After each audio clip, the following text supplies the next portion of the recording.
Alors, aujourd'hui, donc, se libérer du désir comme source de souffrance. Alors, le désir, il est présent constamment dans notre vie. C'est le moteur pour une bonne part de nos actions, de nos relations, de nos projets. Et puis, en même temps, il est source de souffrance, voire de servitude. Alors, comment s'en libérer? Est-ce possible et comment? Je vous propose de commencer, pour nous éclairer, par regarder plus précisément la nature du désir. Le désir, on dit, c'est le grand stimulant vital. C'est lui qui nous amène constamment à avancer.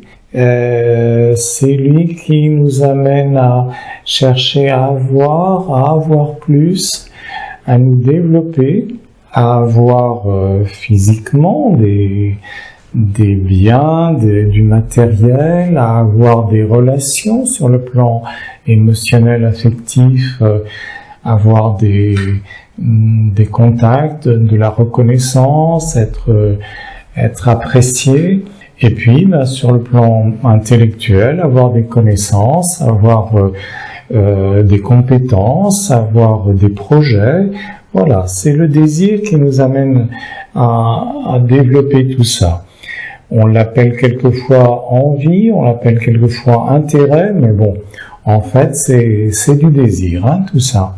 C'est le grand stimulant de notre vie, pendant toute une période en tout cas, et il est générateur d'expériences. On peut regarder que c'est par le désir que on vit beaucoup nos expériences qui sont une source d'apprentissage.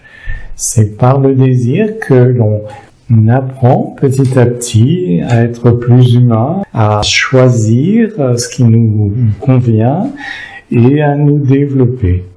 C'est largement le désir qui a tout ce rôle-là. Le désir, c'est une force d'attraction. Sur le plan physique, si je lâche ce livre, il va tomber parce qu'il est attiré par la masse de la terre. Le désir, c'est du même ordre. C'est quelque chose me fait envie, justement, je le désire, je l'attire. Sur tous les plans, comme on a dit tout à l'heure, c'est une force d'attraction. Quelque chose qui nous convient, qui peut nous servir à nous développer, on le désire, on l'attire en quelque sorte par le désir. Le désir, c'est l'attraction de la forme par la forme. Notre personnalité a des désirs, elle a envie d'intégrer des éléments autour d'elle, elle l'attire par le désir. Et on peut voir que le désir est essentiellement centripète, il attire tout vers lui-même. Je fais un schéma avec des flèches qui se dirigent vers le centre. Voilà, notre personnalité elle fonctionne beaucoup comme ça. Au niveau de la personnalité, nous nous voyons comme le centre. Nous sommes le centre de notre monde. Bien souvent, même, on se voit comme le centre du monde, un petit peu, Et elle est un peu le centre et elle attire autour d'elle ce qui lui convient, ce qui lui plaît, ce qui lui fait du bien, ce qui la nourrit. Le désir, c'est beaucoup comme ça. Il attire vers le centre. Et progressivement, par cette accumulation de biens, de toutes sortes, ça nous amène à descendre de plus en plus, dans un premier temps, dans la vie incarnée, dans la vie terrestre. Alice Bailey dit que l'on évolue beaucoup comme cela. On commence par involuer, on descend dans le monde, dans la vie concrète, dans la vie incarnée. On passe par un point en bas, qui est le moment où on est vraiment développé personnellement, et ensuite on peut remonter. C'est ce qu'on appelle l'évolution. C'est le moment où, à partir de la personnalité que l'on a formée par tous les désirs, justement par toutes les accumulations que l'on a pu cumuler en nous à travers le désir en particulier, à partir de notre personnalité bien formée, on va pouvoir plus se consacrer aux autres, se consacrer au monde autour de nous, chercher à évoluer, chercher à grandir en conscience. C'est une deuxième étape. À partir du moment où on est descendu, bien, on s'est bien formé en tant que personnalité, on peut remonter. Les chrétiens parlent de retourner vers le Père dans leur langage. On retourne vers l'un, on retourne vers le soi, l'unité. C'est ce qu'on appelle l'évolution. On peut lui donner des noms différents. Voilà. Donc, eh bien, ce que l'on va voir, c'est que le désir, comme on l'a dit déjà, il a une place très importante pendant toute la descente, pendant tout ce moment-là. Mais après, on peut aller au-delà du désir. On peut se libérer du désir en le transformant en autre chose, on va voir. Et ça permet de se libérer, justement. C'est ça qui est important de voir. Alors, on peut définir déjà plus cette courbe, ces différentes étapes de cette courbe. Dans un premier temps, on est en conscience de dépendance.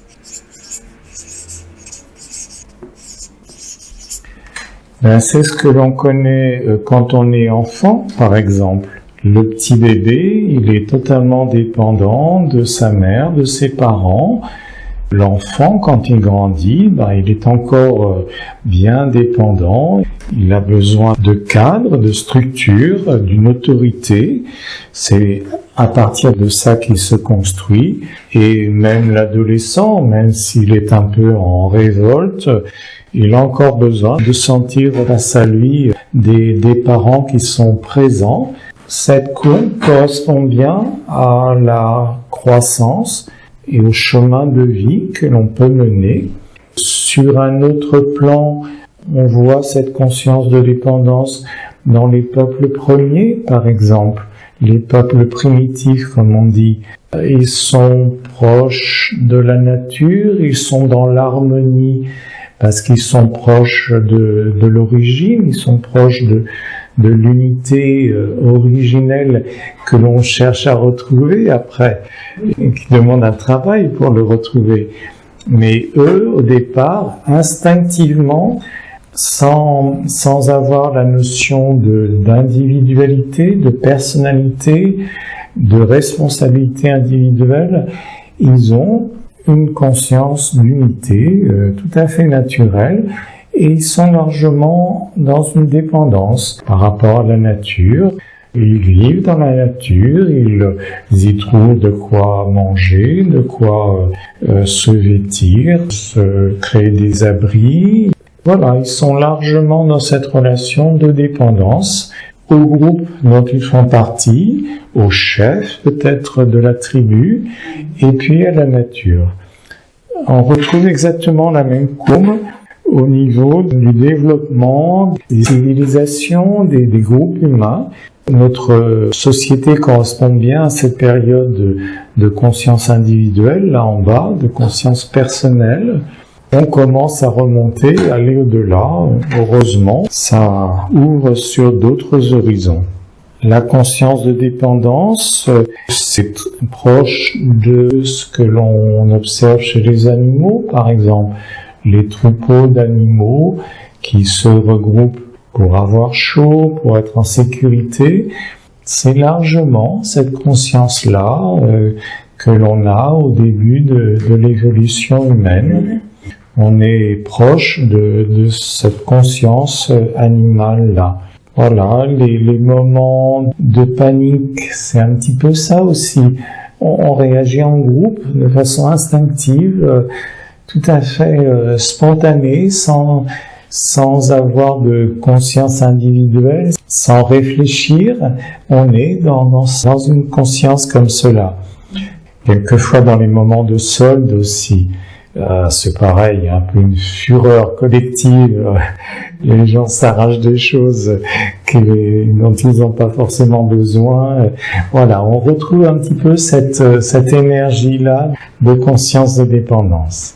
Alors, après, donc on arrive plus vers le bas de la courbe, en une conscience d'indépendance. On peut dire aussi conscience individuelle. C'est ce que l'on connaît largement, c'est-à-dire on s'est construit, moi voilà, j'aime ça, je suis capable d'avoir telle compétence professionnelle, j'assume une responsabilité, un rôle, c'est assez fort. En astrologie, ça correspond bien au signe du lion. Ce lion qui est bien dans le moi-je, voilà, fort, bien construit individuellement, qui a sa force, sa compétence, mais qui est dans la conscience personnelle, c'est-à-dire qui est beaucoup comme ça, qui est beaucoup centré sur lui. Voilà, et je suis le centre de mon monde. Les personnes du signe du lion peuvent être comme ça, voilà, le chef, le leader, le centre du groupe, le centre de leur monde. Chacun se sent unique, chacun se sent original. C'est de là aussi que viennent toutes les concurrences que l'on connaît dans notre monde, tout l'esprit de compétition. Il faut être meilleur, il faut être le premier. On cherche à faire un petit peu mieux que le concurrent pour gagner une part de marché. Et du coup, il y a une multiplicité d'objets, une multiplicité de propositions, toujours nouveaux, toujours des nouveaux produits. C'est largement le monde que l'on connaît. Et le but, c'est beaucoup de chercher le bonheur individuel. C'est le grand objectif de cette période-là. C'est, voilà, je cherche l'épanouissement personnel et la réalisation personnelle, le bonheur individuel. Quelles que soient un peu les conséquences autour de soi, pour les autres, pour la terre, pour l'environnement, c'est ce que l'on rencontre beaucoup aujourd'hui. Et puis après, eh bien, on peut, à partir de cette construction individuelle, de cette construction de notre personnalité, on peut aller plus vers une conscience d'interdépendance. Ça aussi, on commence à bien le connaître. Tous les pays sont interdépendants les uns des autres. La solidarité est largement importante, surtout dès qu'il commence à y avoir des difficultés. Quand il y a une inondation, on observe une solidarité extraordinaire entre les gens, souvent. Et on voit ça à tous les niveaux. Les pays se regroupent entre eux. Les pays européens qui se sont regroupés pour construire l'Europe. Progressivement, pas à pas, il y a des obstacles, mais ça chemine, ça se construit, y compris dans les difficultés. C'est là aussi où on évolue. Voilà, c'est cette conscience d'interdépendance, conscience collective, on peut dire aussi, qui se développe progressivement, qui amène une toute autre conscience. C'est celle de faire partie d'un groupe, celle d'être relié aux autres, d'être uni aux autres. À la limite, on peut se sentir comme une cellule d'un organisme plus grand, de la ville, d'une association, du pays, de la terre. On peut avoir ce sentiment d'être une cellule, qu'un pays c'est un peu un organe de l'humanité. Voilà, une vision totalement différente que celle que l'on a en indépendance. On est beaucoup plus dans un sentiment d'unité avec les autres. On va vers le partage, dont on parle de plus en plus. On se demande de plus en plus qu'est-ce qu'on peut apporter au groupe dont on fait partie, comment on peut le servir, comment on peut apporter quelque chose à la terre, au monde. Voilà, c'est une toute autre conscience qui se développe bien dans notre monde aujourd'hui et qui est l'espoir pour dépasser les difficultés environnementales ou autres que l'on a. C'est cette conscience-là qui les crée. C'est le bas de la courbe, c'est la période la plus dense qui amène naturellement des tensions, des crises. Mais on sait que au-delà de ce point bas, on remonte. C'est juste une période, c'est juste un passage. Et à partir de là, on remonte vers la conscience d'interdépendance et on va vers les solutions et vers une restauration de ce que l'on a pu endommager en conscience personnelle. Alors, donc le désir, on a vu qu'il nous permet d'attirer à nous beaucoup d'éléments, beaucoup de biens sur les différents plans, physiques ou émotionnels, affectifs ou intellectuels. Il nous permet de nous construire pendant toute la période conscience de dépendance, puis d'indépendance, mais il s'accompagne aussi de souffrance. Et c'est aussi ça qui nous fait avancer. C'est aussi parce que dans le désir, avec la souffrance qu'il engendre, on est amené à avancer de plus en plus, à cheminer sur cette courbe qui nous amène donc progressivement à dépasser le désir. La souffrance vient du désir, c'est un des enseignements du Bouddha dans ses 4 nobles vérités, c'était un de ses enseignements fondamentaux. Le monde contient de la souffrance et la souffrance vient du désir. Elle vient du désir de 2 façons, essentiellement. Elle vient du désir parce que le désir crée des attentes.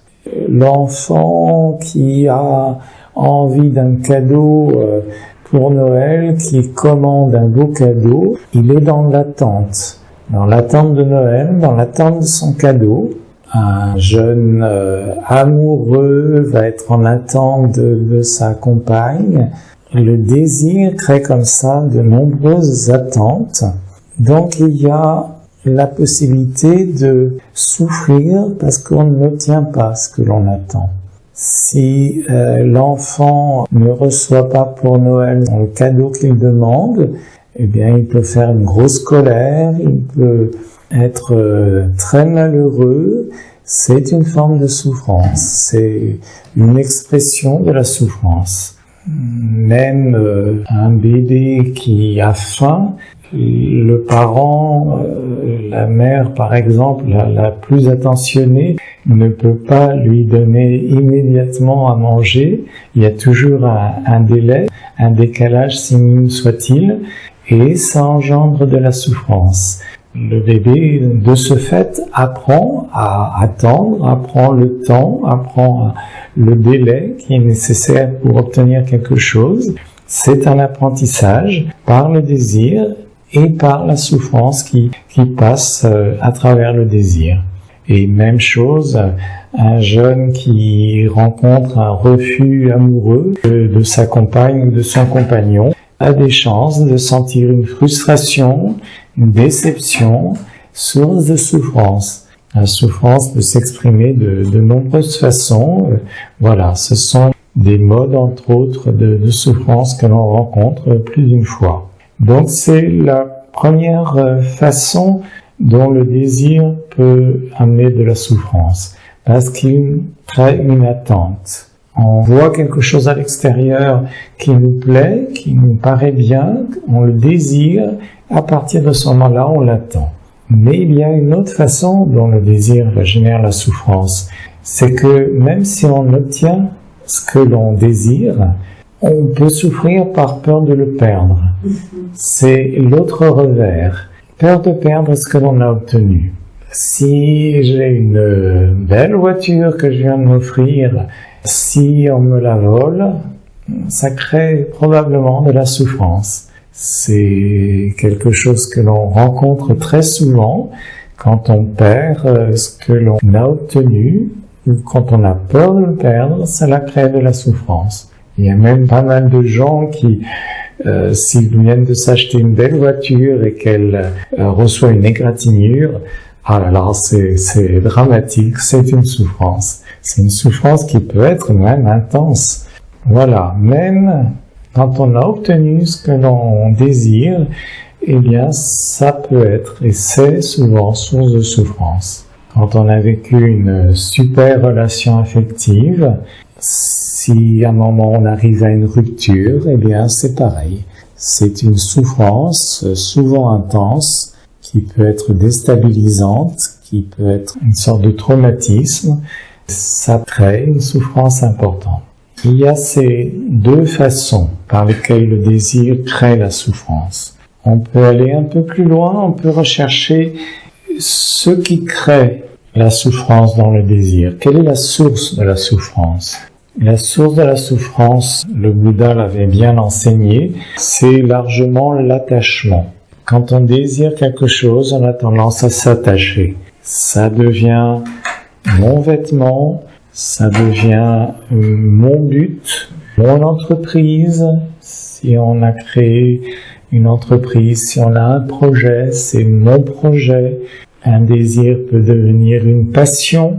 On se passionne pour les timbres-poste, pour les avions sans pilote, pour le cinéma. Enfin, voilà, c'est ma passion. Ça devient un attachement, vraiment.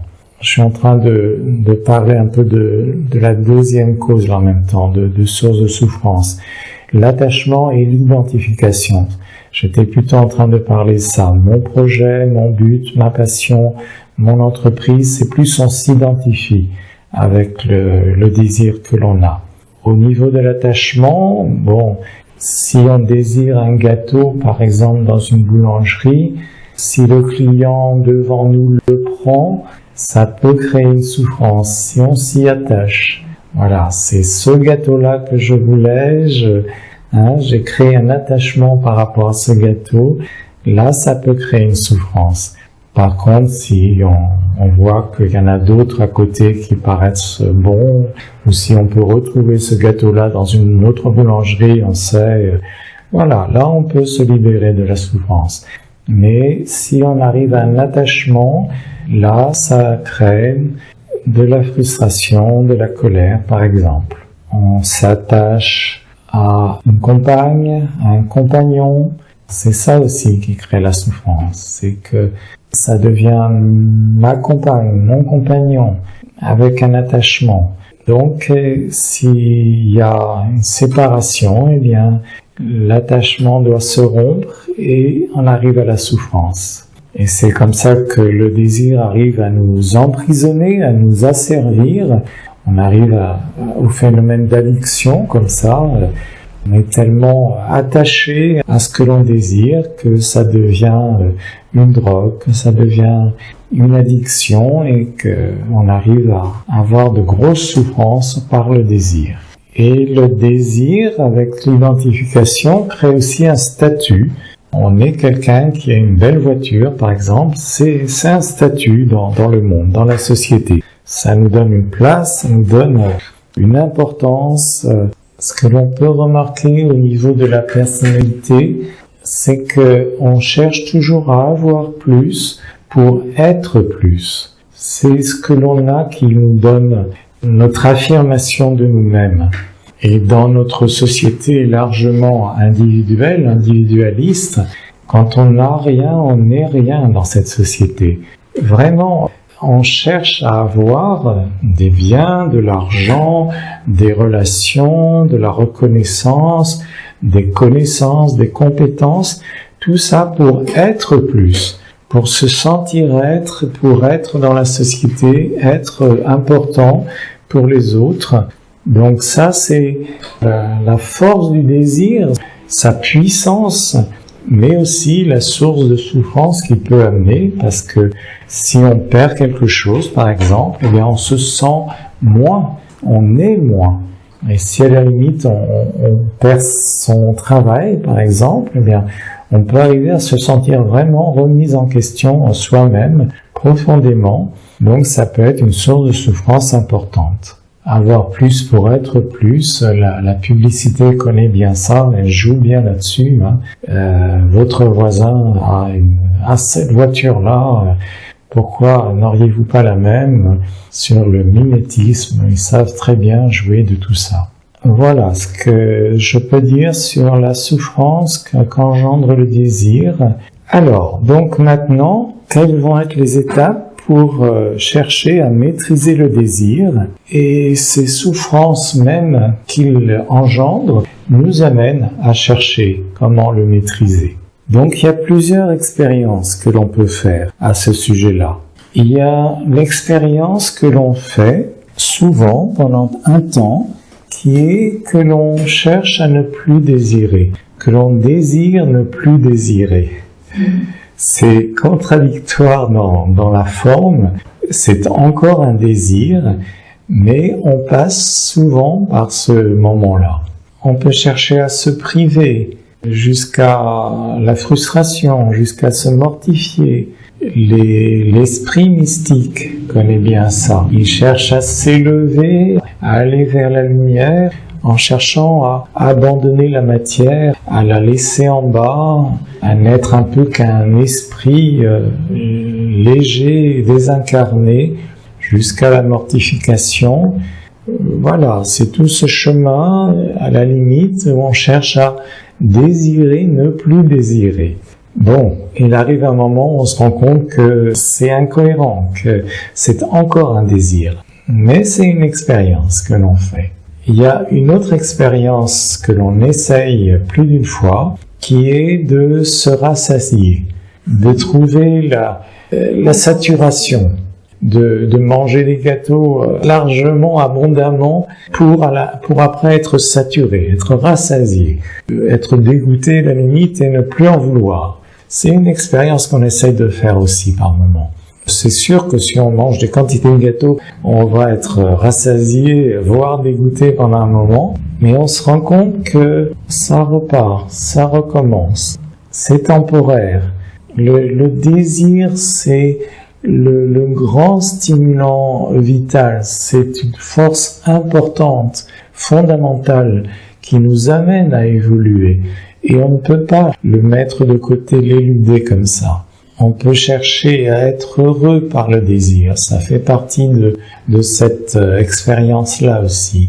On peut chercher le bonheur en satisfaisant au maximum ses désirs. On peut arriver à des moments de bonheur, c'est important. C'est important d'expérimenter les moments de bonheur ici, en bas, pour pouvoir ensuite les dépasser.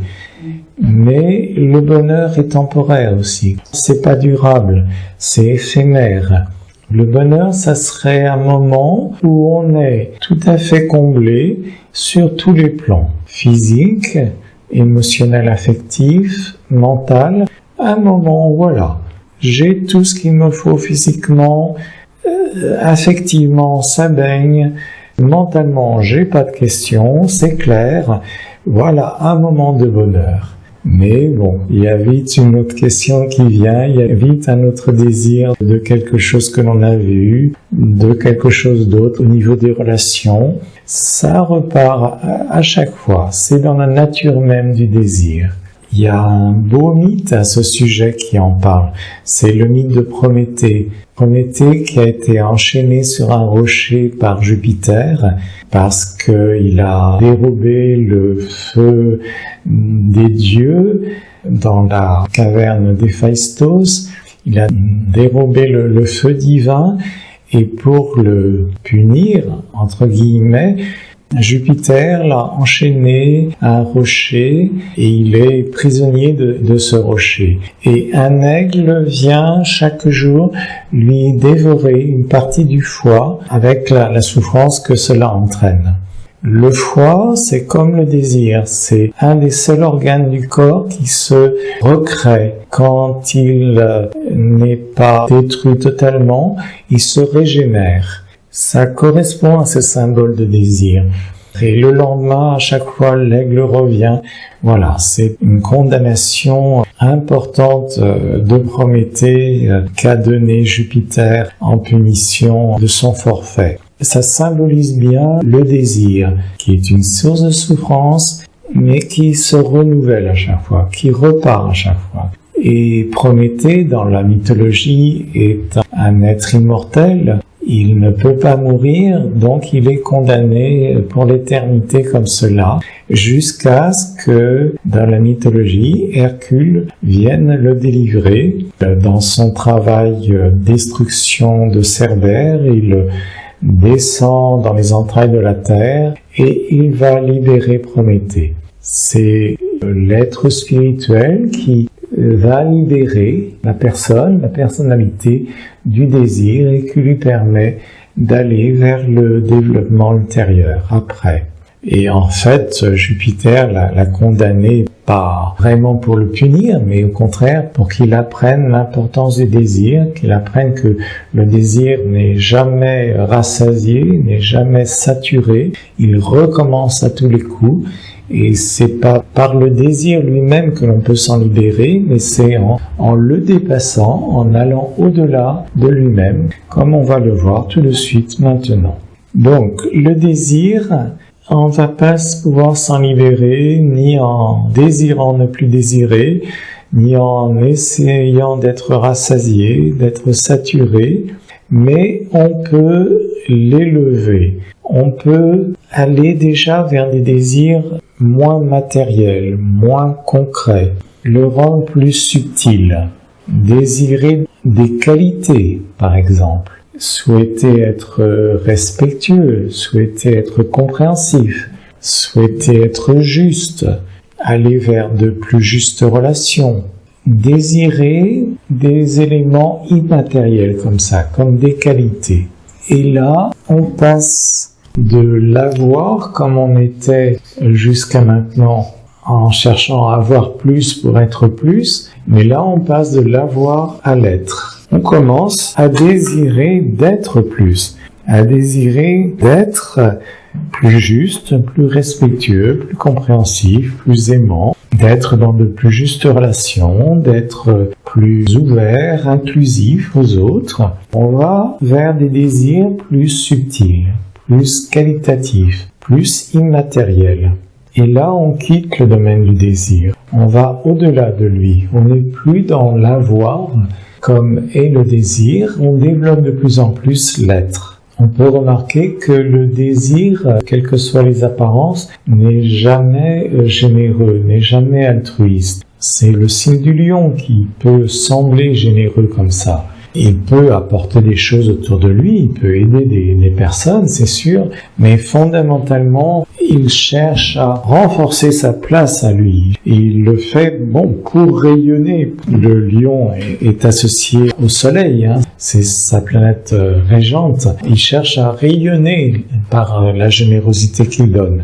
Et c'est encore très personnel, c'est encore très centré sur soi. Au-delà des apparences, le désir n'est jamais altruiste, n'est jamais vraiment ouvert aux autres. C'est en développant des qualités comme ça que l'on va toujours au-delà. En développant un véritable amour qui est fraternel, qui est inclusif, qui est de plus en plus sans condition, sans jugement. Aller vers le partage, aller vers la solidarité, comme on disait tout à l'heure. Et là, de plus en plus, on passe du désir, où on était jusqu'à maintenant, à l'aspiration. C'est un mot que l'on entend, que l'on connaît, aspirer. Au-delà de la période de descente, dans la courbe d'involution-évolution, on remonte en développant l'aspiration. C'est très différent du désir.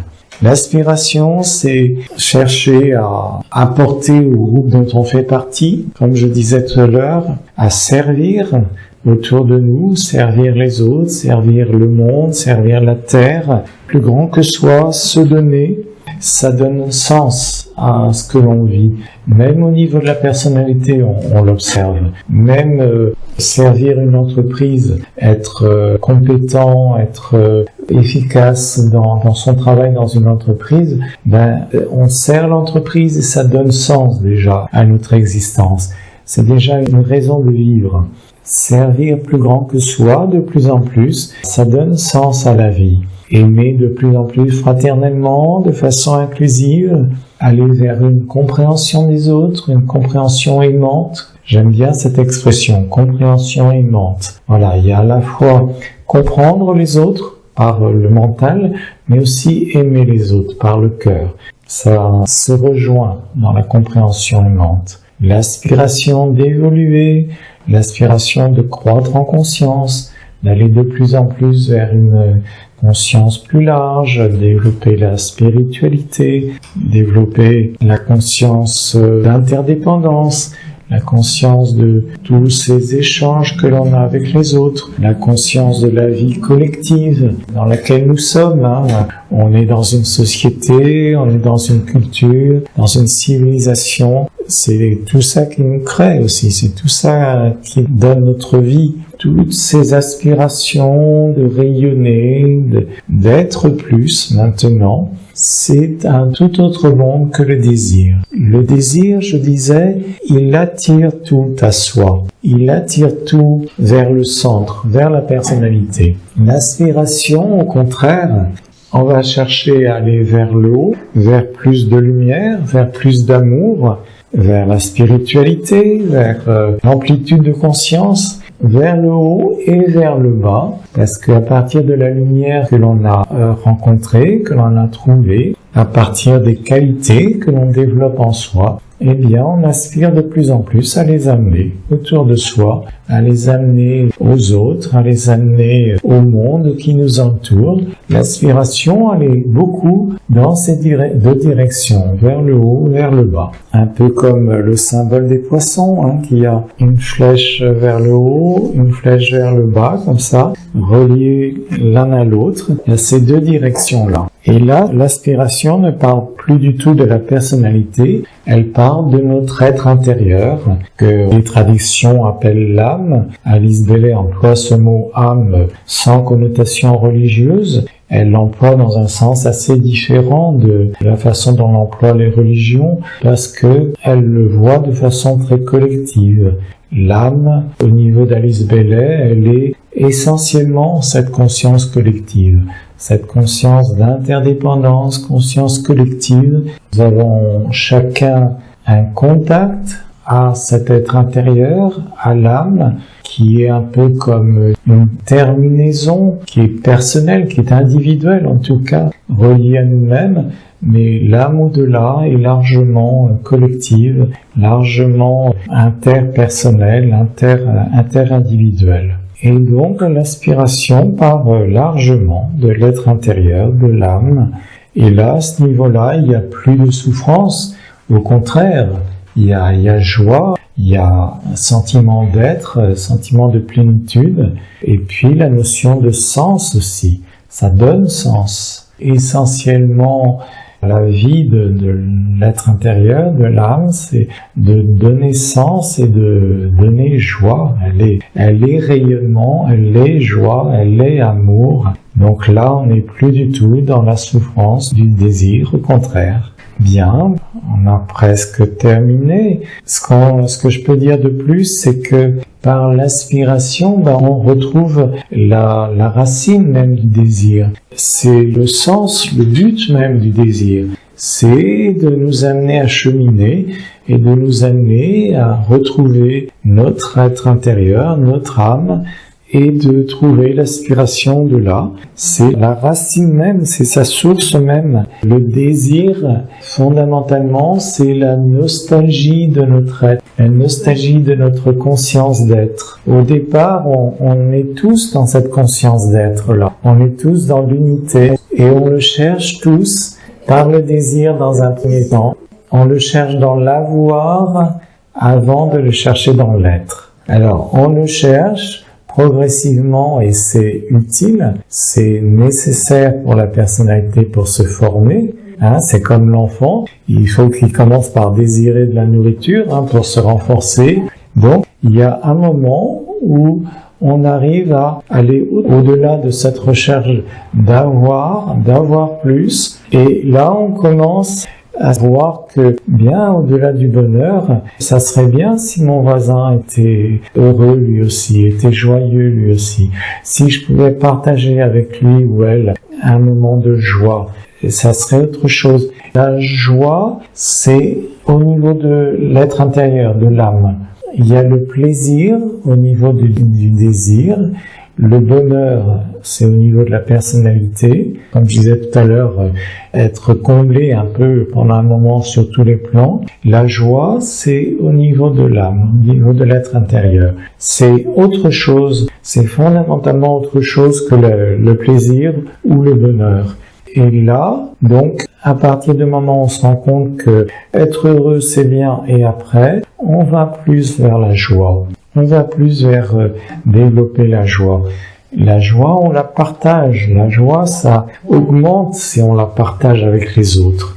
La joie, c'est rayonner. C'est l'aspiration. C'est la vie même de l'âme. L'âme, on emploie quelquefois l'expression son instinct, c'est le service. Son instinct, c'est le rayonnement, c'est la joie. Instinct, entre guillemets, ça veut dire que c'est vraiment fondamental, quoi. C'est vraiment sa nature même. Son rayonnement, sa vie même. Et là, donc, dans l'aspiration, de plus en plus le contact avec notre être intérieur, eh bien, on va retrouver notre unité fondamentale en ne cherchant plus à la trouver dans l'avoir, comme on fait en descendant, mais dans l'être. On cherche à être plus et à retrouver progressivement notre plénitude d'être dans la conscience intérieure, dans la conscience d'être âme, d'être pleinement rayonnant au niveau de notre être profond. Le désir, l'aspiration est en fait au cœur même du désir et de l'aspiration. Au départ même, il y a la volonté de la vie. Désir, aspiration, et on peut même le ressentir comme volonté. C'est fondamentalement la volonté de la vie qui engendre le désir et qui engendre après l'aspiration. Bien, on en a bien parlé. Est-ce que ça vous intéresse qu'on en fasse un temps de méditation pour intégrer cela, pour le vivre plus par l'expérience, par le senti, et pour l'intégrer plus? Parce que c'est effectivement au niveau du vécu intérieur, de la sensibilité profonde, que l'on peut développer tout ça, que l'on le rencontre et que l'on le développe.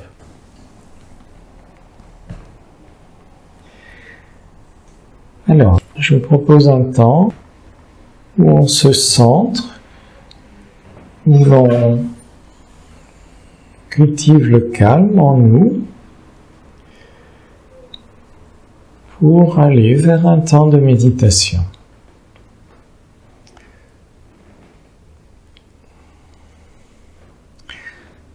Donc on peut s'installer bien sur la chaise. On peut faire le calme intérieur. On peut fermer les yeux si ça vous convient, de façon à limiter les sensations.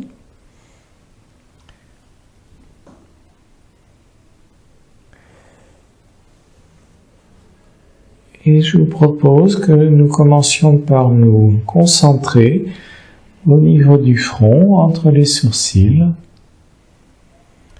C'est le centre de notre personnalité.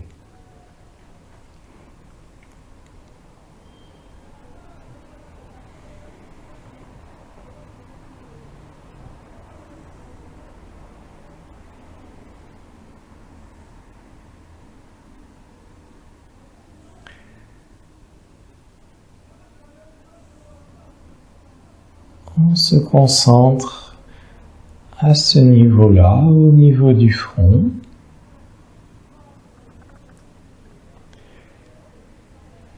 On peut avoir l'impression d'inspirer et d'expirer par le front. C'est une façon de se concentrer.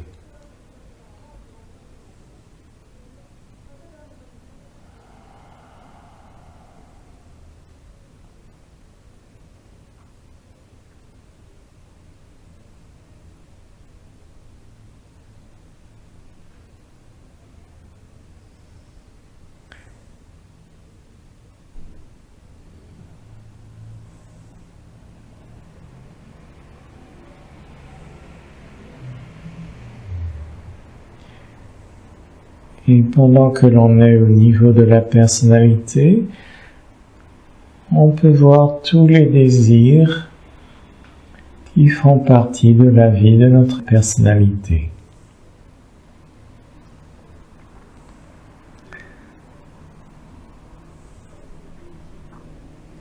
Les multiples désirs que l'on rencontre tous les jours.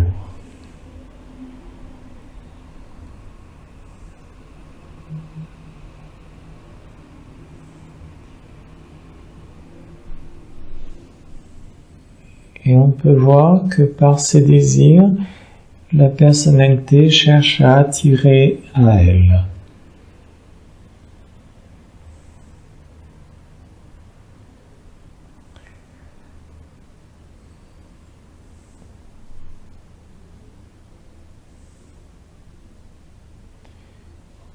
Elle est un centre qui attire à elle.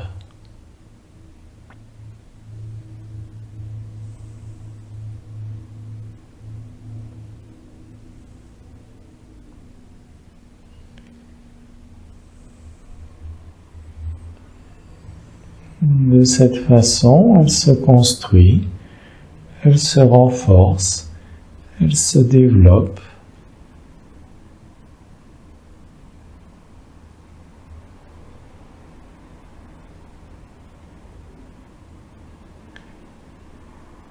Elle fait de nombreuses expériences, de nombreux apprentissages.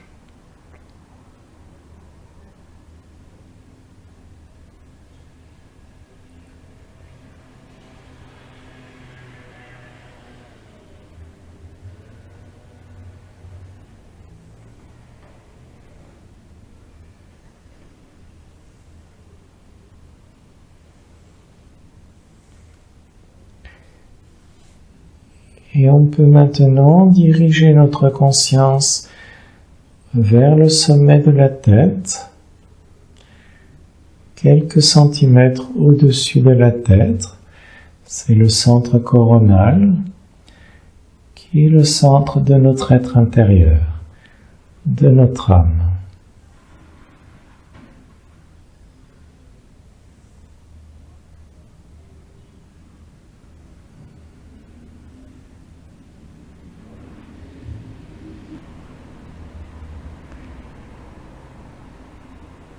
On peut imaginer à ce niveau-là une grande lumière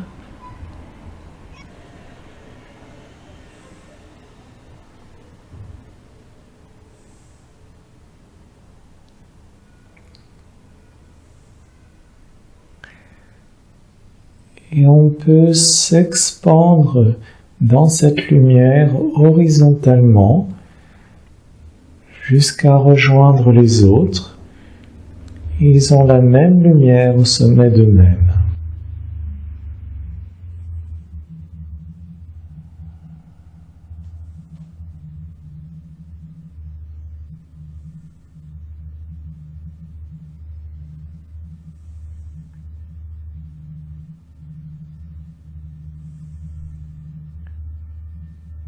On peut rejoindre comme ça les autres méditants qu'il y a autour de nous.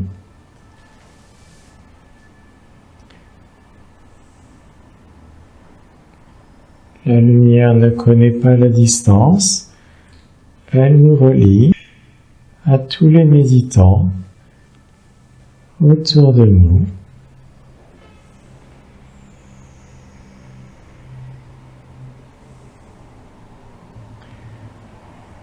Et finalement, de proche en proche, à tous les êtres humains.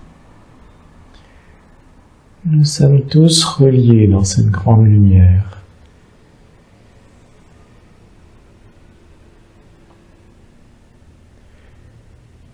Nous sommes chacun, chacune, une étincelle de la grande lumière de l'humanité.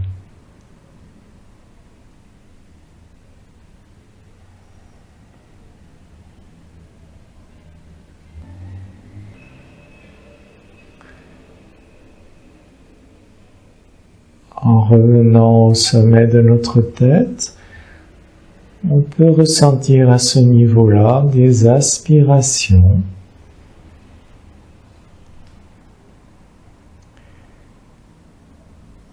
Les aspirations qui nous amènent à évoluer, à croître en conscience.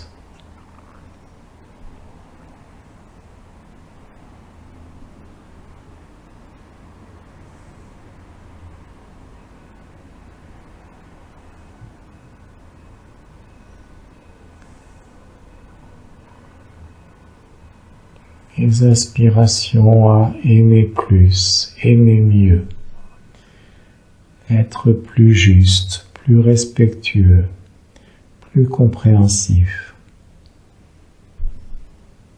etc.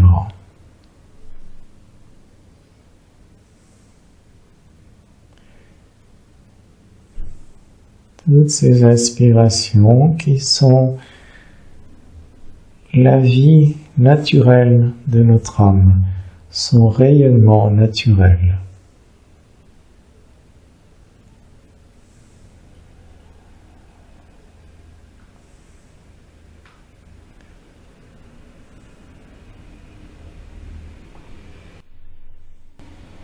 Dans lesquels on peut sentir de plus en plus la plénitude d'être.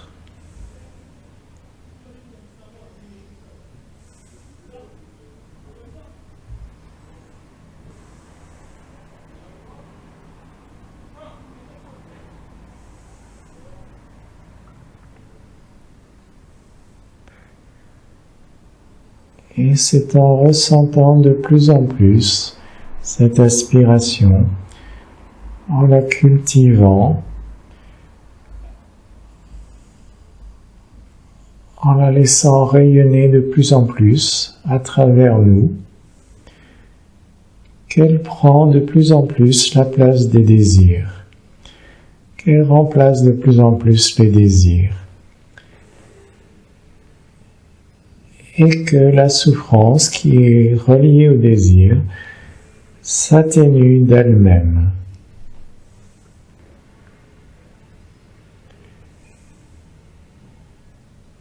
On ne cherche pas à moins désirer, on ne cherche pas à combattre un désir, on cherche à rayonner de plus en plus, à cultiver de plus en plus l'aspiration, à être de plus en plus. Et c'est comme ça que, au fur et à mesure, l'aspiration prend la place du désir. Et efface les souffrances qui sont reliées.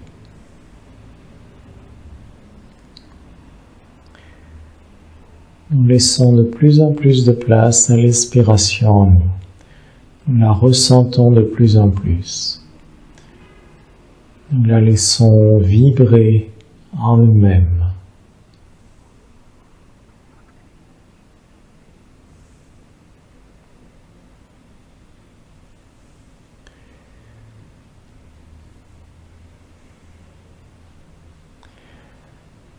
Et en revenant au niveau du front, en insistant sur l'expiration, on peut laisser diffuser tout ce qui a pu être contacté dans cette méditation et dans cette conférence autour de nous. C'est un premier service dans cette méditation aujourd'hui. En insistant sur l'expiration, on laisse diffuser tout ce qui a pu être contacté dans cette réunion, consciemment ou non, dans notre corps et autour de nous, de façon à ce que cela diffuse dans le monde autour de nous.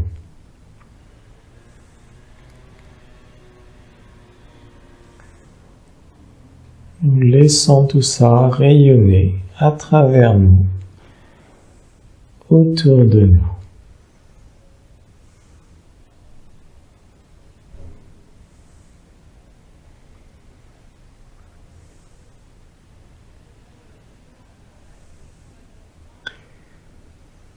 Et puis, nous pourrons reprendre contact avec notre corps, notre assise sur la chaise,